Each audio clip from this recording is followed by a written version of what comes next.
ஏதாவது இந்த time of period ஏதாவது வண்டி வாங்குறதோட விஷயங்களை ஏதாவது இனிஷியேட் பண்ணுங்கள், நல்லாவே இருப்பீங்க.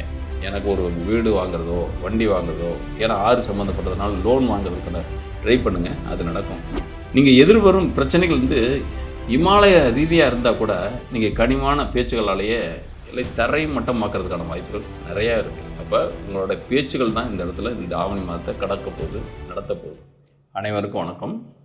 இன்றைய காணொளி வருகின்ற ஆவணி மாதம் கடகராசி நேயர்களுக்கு எப்படிப்பட்ட சுப பலன்களை தரப்போகுது.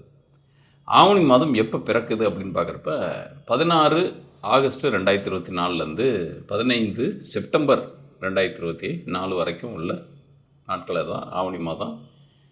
ஆவணி மாதத்தில் கடகராசிக்கு எந்தெந்த கோள்கள் எந்தெந்த பாவங்களை இயக்கப் போகுது, அது எந்தெந்த மாதிரியான பலாபலன்களை பாசிட்டிவ் நெகட்டிவ் இந்த மாதிரி தன்மைகளில் பிரதிபலிக்க போகுது அப்படின்னு பார்க்குறப்ப உங்களுக்கு கடகராசிக்கு 2ஆம் இடத்துல தான் ஆட்சி பெற்ற சூரியன், நட்பு நிலை பெற்ற சுக்கிரன் மற்றும் புதன்.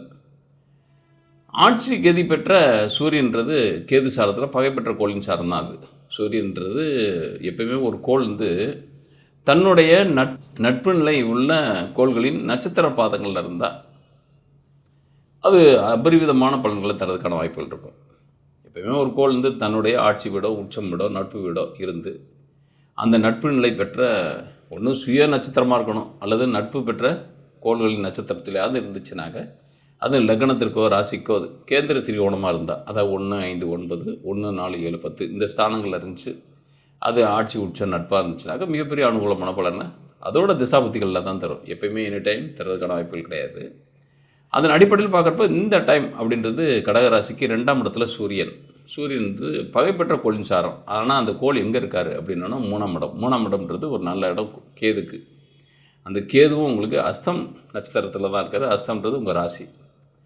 எப்பவுமே சந்திரன் கேது இணைவு அல்லது சந்திரன் வந்து கேது சாரத்தில் பயணிக்கிறதோ அல்லது கேது சந்திரன் காலில் பயணிக்கிறப்பவோ எனாமரஸான ஒரு பவர் அவங்கள்ட்ட இருக்கும். ஒன்று எது எடுத்தாலும் எக்ஸ்ட்ரீமான ஒரு தாட்டு, எக்ஸ்ட்ரீமான ஒரு எமோஷனான ஒரு திங்கிங் கெப்பாசிட்டி அவங்களுக்கு நார்மலாகவே இருக்கும். அதன் அடிப்படையில் பார்க்குறப்ப அஸ்வினி மகம் மூலம் இந்த நட்சத்திரத்தில் பிறந்தவங்களுக்கு கூட அந்த மாதிரி, ஏன்னா அந்த நட்சத்திரம் அப்படின்றது கிட்டத்தட்ட அந்த நட்சத்திரத்தில் கேது அதோட நட்சத்திரம், கேதுவோட நட்சத்திரம்னா 3, அதில் சந்திரன் இருக்க பிறந்தவர்கள் அப்படின்றப்ப அஸ்வினி மகம் மூலம் அப்படின்றது கிட்டத்தட்ட ஒரு கேது சந்திரன் அப்படின்றப்பனா மெய்ஞான சிந்தனைகள், தத்துவார்த்தமான விஷயங்கள் நிறைய அறிவுபூர்வமான அறிவுன்றதை விட அது வந்து ஒரு தத்துவார்த்தமான ஒரு வாழ்வியல் தன்மையை அழகாக அவங்களால உணர முடியும். அதன்படி தன்னுடைய வாழ்க்கையோ அல்லது மற்றவங்களுடைய வாழ்க்கையோ வடிவமைச்சுக்கோ அல்லது வடிவமைச்சு தர முடியும் அவங்களால. அவங்களுக்கு ஒரு செல்ஃப் கான்ஃபிடென்ட் அதிகமாக இருக்கும். அடுத்தவங்களால வளர்கிறத விட தன்னை தானே மேம்படுத்துறதுக்கான வாய்ப்புகள் அதிகமாக இருக்கும். ஏன்னா இந்த 3 கோள்கள்லையுமே 3 நட்சத்திரத்துலையுமே அஸ்வினி மகம் மூலத்தில் பிறந்தவர்களே பார்த்திங்கனாக்கா கேதுவோட நட்சத்திரம். இதில் பிறந்தவர்களுக்குன்னு தனியப்பட்ட ஒரு, ஏன்னா 3மே நெருப்பு ராசியில் தான் இருக்க போகுது. 1 சரம், 1 ஸ்திரம், 1 உபயம், அந்த மாதிரி தன்மையில் இருக்க போகுது. மேசம் சிம்மம் தனுசுன்ற தன்மையில். அப்படின்றப்ப அவங்களுக்குன்னு ஒரு குறிக்கோள், அவங்களுக்குன்னு ஒரு விடா முயற்சி, அவங்களுக்குன்னு ஒரு பிடிவாத குணம் இதெல்லாமே இருக்கும். இது இந்த கேது சூரியன் கேது சந்திரன் அந்த ஜாயினரில் இருந்துச்சுனாக்க கிடைக்கும். இப்போ உங்களுக்கு 2ஆம் இடத்துல இருக்கக்கூடிய சூரியன் கணீரான பேச்சு, ஒரு எதையுமே உங்களால் பேசி சமாளித்து பேசி ஒரு விஷயத்தை கன்வே பண்ணி ஒரு சக்ஸஸ் பண்ணக்கூடிய ஒரு நம்பிக்கை. ஆனால் 3ஆம் இடத்துல இருக்கிற கேது சந்திரன் சாரத்தில் இருக்கிறதுனால ஒரு அடிக்கடி ஒரு சட்டுன்னு ஒரு விரக்தியான கூடிய சூழல். அதே மாதிரி உங்கள் ராசியாதிபதி சந்திரன் வந்து உங்களுக்கு அட் ப்ரெசன்ட் அந்த இடத்துல தனுசில் தான் இருக்கார். தனுசுன்றது கிட்டத்தட்ட 6ஆம் இடத்துல போய் மறைகிறதுன்றது நல்லதில்லை.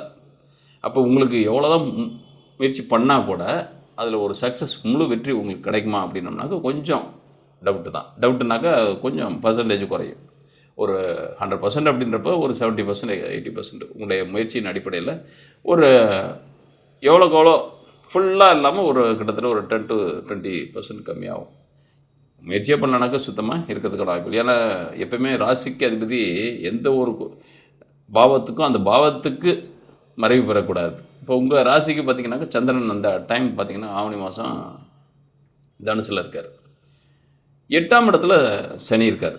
8ஆம் இடத்துக்கு சனி அப்படின்றது அவர் குருவோட சரத்தில் இருக்கார். பூரட்டாதி நட்சத்திரம் 2ஆம் பாதத்தில் இருக்கார். சனி யாருன்னாக்க உங்களுக்கு 7க்கும் 8க்கும் உடைய அதிபதி. இப்போ அட் ப்ரெசென்ட் இயங்குறது அந்த பாவம் தான், 8ஆம் பாவம் தான் இயங்குது இந்த டைம் ஆஃப் பீரியடு, இந்த ஆவணி மாதம். எப்படி இயங்க போகுது அப்படின்னம்னாக்கா, ஏதாவது தீராத பிரச்சனைகள், தீராத உங்களுக்குன்னு ஒரு வழக்கு ஏதாவது ஓடிட்டுருக்கு, ஹஸ்பண்ட் ஒய்ஃப்குள்ளே இருக்கிற வழக்காக இருக்கலாம், அல்லது பூமி சார்ந்த ஒரு வழக்காக இருக்கலாம், அல்லது பார்ட்னர்ஷிப் ரிலேட்டடாக இருக்கக்கூடிய வழக்காக இருக்கலாம், அல்லது தொழில் ரீதியாக இருக்கக்கூடிய வழக்காக இருக்கலாம், அல்லது சிவில் சம்மந்தப்பட்ட வழக்காக இருக்கலாம். இதெல்லாமே உங்களுக்கு ஏன்னா குருவோட சாரத்தில் தான் சனி பயணிக்கிறார் அப்படின்றப்ப கிட்டத்தட்ட ஏதோ ஒரு டிஸ்பியூட்டு வழக்கு வரைக்கும் போட்டியும் அது ஒரு பஞ்சாயத்து வரைக்கும் அது போகிறதுக்கான வாய்ப்புகள் இருக்கும். ஏதாவது காம்ப்ரமைஸ் பண்ணி வைக்கிறதுக்கான வாய்ப்புகள் இருக்கா அப்படின்றது தேர்றதுக்கான வாய்ப்புகள் இருக்குது. இந்த இடத்துல உங்களுக்கு ஒரே ஒரு ப்ளஸ், பெரிய அளவில் ப்ளஸ் என்னன்னாக்கா, உங்களுக்கு 11ல் குரு மற்றும் செவ்வாய் இருக்கிறது தான்.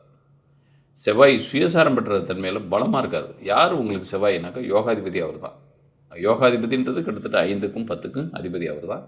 எப்பவுமே உங்கள் ராசியை பொறுத்த வரைக்கும் உங்கள் ஜாதகத்திலே பார்த்தீங்கன்னாக்கா செவ்வாய் மட்டும் பலமாக இருந்தார்னு வச்சுக்கோங்க, அதோட திசாபுத்திகள்லையோ அல்லது செவ்வாய் நட்சத்திரத்தில் எந்த கோள்கள் பயணித்தாலோ அதோட திசாபுத்திகள்லையே கிட்டத்தட்ட அந்த பாவம் தொடர்புடைய விஷயங்களில் நிறைய விஷயங்கள் நல்லது நடக்கும்.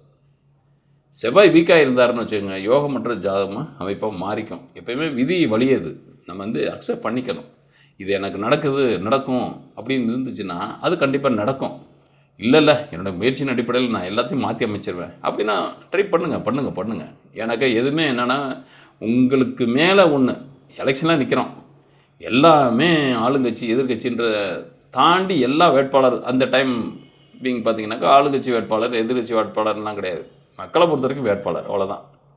அப்படின்றப்ப கடின உழைப்பு போட்டால் கூட யார் ஜெயிக்கணும்னு விதி இருக்கோ அவங்க தான் ஜெயிக்கிறதுக்கான வாய்ப்பு இருக்கும், வழி இருக்கும். அப்போ அந்த டைம் அவங்களுடைய திசாபதிகள் சம்மந்தப்பட்டுச்சு, அவங்களுக்கு உண்டான கிரகநிலைகள் இருந்துச்சு அப்படின்னம்னா அந்த யோகத்தை அடையிறதுக்கான வாய்ப்புகள் இருக்குது. அது அரசாங்க உத்தியோகம், அது தேர்தலில் நின்று தேர்வு எழுதி எப்படி ஒரு அரசாங்க பதவிக்கு போகிறோமோ அதே மாதிரி தேர்தலில் நின்று ஒரு அரசாங்க பதவிக்கு போகிறாங்க, அவ்வளோதான். அவங்க பெரிய அளவில் இருக்கவங்களும் ஃபெயில் ஆகிறதுக்கான வாய்ப்புகள், தோற்று போகிறதுக்கான வாய்ப்புகள் இருக்குது. அது போல தான் இந்த இடத்துல என்னன்னாக்கா, உங்களுக்கு 11ஆம் இடத்துல ஜெயஸ்தானம் அப்படின்ற வெற்றி ஸ்தானம் அப்படின்றது கிட்டத்தட்ட உங்களுக்கு சுக்கிரனும் பார்த்தீங்கன்னா உங்கள் ராசிக்கு அதிபதி சந்திரனுக்கு சுக்கிரன் நட்பு தான் வேறு. இப்போ அட் ப்ரெசென்ட் 2ஆம் இடத்துல இருக்கார். இனிமையாக பேசுகிறது, அழகாக பேசுகிறது, ஏதாவது இந்த டைம் ஆஃப் பீரியட் ஏதாவது வண்டி வாகனம் தொடர்புடைய விஷயங்களை ஏதாவது இனிஷியேட் பண்ணுங்கள், நல்லாவே இருப்பீங்க. எனக்கு ஒரு வீடு வாங்குறதோ வண்டி வாங்குறதோ, ஏன்னா 6 சம்மந்தப்பட்டதுனால லோன் வாங்குறதுக்கான ட்ரை பண்ணுங்கள், அது நடக்கும். ஏன்னாக்கா வழக்கு ஒரு பக்கம் ஏதாவது ஒன்று டிஸ்பியூட் இழுத்துக்கிட்டு இருந்தால் கூட அது காம்ப்ரமைஸ் பண்ணுறதுக்கான வாய்ப்புகள் நல்லாவே இருக்குது. அதனால் இந்த இடத்துல என்னென்னா, கணவன் மனைவி டிஸ்பியூட் மட்டும் பெருசாக பூம் பண்ணாமல் இருங்க. எனக்கு அது இந்த டைம் இப்படி தான் இருக்கும். இது வழக்கு வரைக்கும் போயிருக்கு, இந்த நாளைக்கு வாய்தா, இந்த மாதம் வாய்தா, அடுத்த வாரம் வாய்தா, இன்னும் 10 நாளில் வாய்தா வருது அப்படின்னம்னாக்கா அதை பற்றிலாம் கவலைப்படாதீங்க.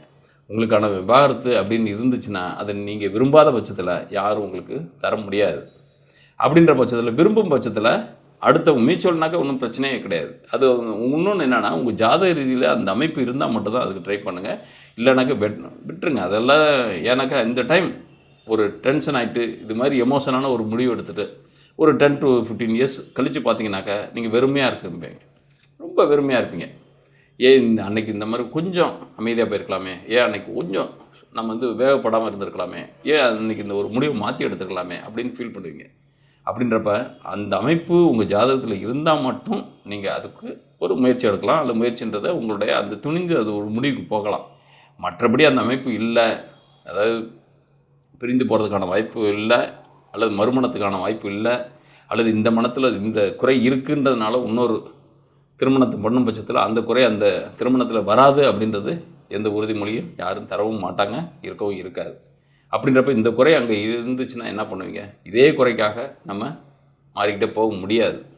அப்படின்றப்போ அதிகபட்சம் காம்ப்ரமைஸ் பண்ணியோ, அதிகபட்சம் பேசாமல் அதிகபட்சம் உங்களுடைய தர்க்கங்களை ஆடாமல் இருந்தாலே போதும். இந்த இடத்துல சுக்கிரன் புதன் சூரியன் 2ல் சுக்கிரன் புதன் சூரியன்றது, புதன் சுக்கிரன் இருந்தாலே இனிமையாக பேசுகிறது, இனிமையாக அதெல்லாமே இருக்கும். நடுவில் இந்த சூரியன் ஒன்று என்ன பண்ணுறாருனாக்கா, கொஞ்சம் டப்புன்னு டென்ஷன் ஆகி உடனே பேச ஆரம்பிச்சிடுங்க, ஒரு கத்த ஆரம்பிச்சிடுங்க, எமோஷன் ஆகிடுறீங்க. அது உங்களுக்கு அட் ப்ரெசென்ட் சந்திரனும் போய் 6ஆம் இடத்துல போய் மறையுது அப்படின்றப்ப கொஞ்சம் அதாவது உங்களுக்கு நெகட்டிவான விஷயங்கள் நடந்துடுது.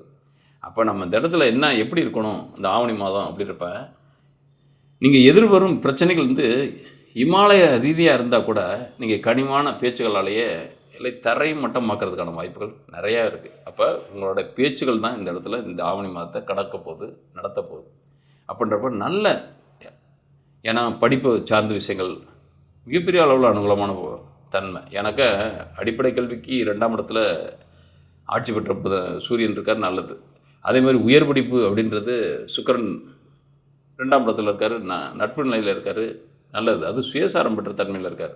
அப்போ காலேஜ் வயசு படிக்கிற இந்த டைம் ஆஃப் பீரியடில் இருக்கவங்களுக்குலாம் மிகப்பெரிய அனுகூலமான டைம் இது. ஆவணி மாதன்றது நீங்கள் வந்து சும்மா சின்ன முயற்சி எடுத்திங்கனாலும் பெரிய வெற்றி அடைகிறதுக்கான வாய்ப்புகள் இருக்குது. தகுதி தேர்வு திறமைகள்லாம் அழகாக இருக்குது. ஏன்னா 6 குடையவன் 11 இருக்கான்.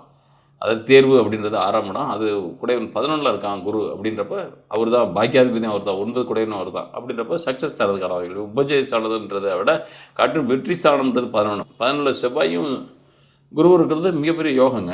10ல் ஒரு பாவியாக இருக்கணும். 10, 11 யாருக்கு கோள்கள் இருக்கோ அந்த ஜாதகர்கள் வந்து தன்னுடைய வாழ்நாளில் மிகப்பெரிய அளவில் சைன் பண்ணுவாங்க. சைன் பண்ணுறாங்களோ பண்ணலையோ சர்வேல் பண்ணுவாங்க. எதையுமே எவ்வளோக்கு எவ்வளோ கீழே போனால் கூட மேலே வந்துடுவாங்க. தண்ணிக்குள்ளே காற்றை எப்படி அமுக்கி வைக்க முடியாதோ அதுபோல் அந்த ஜாதகர்கள்லாம் நீங்கள் வந்து வீழ்த்தவே முடியாது.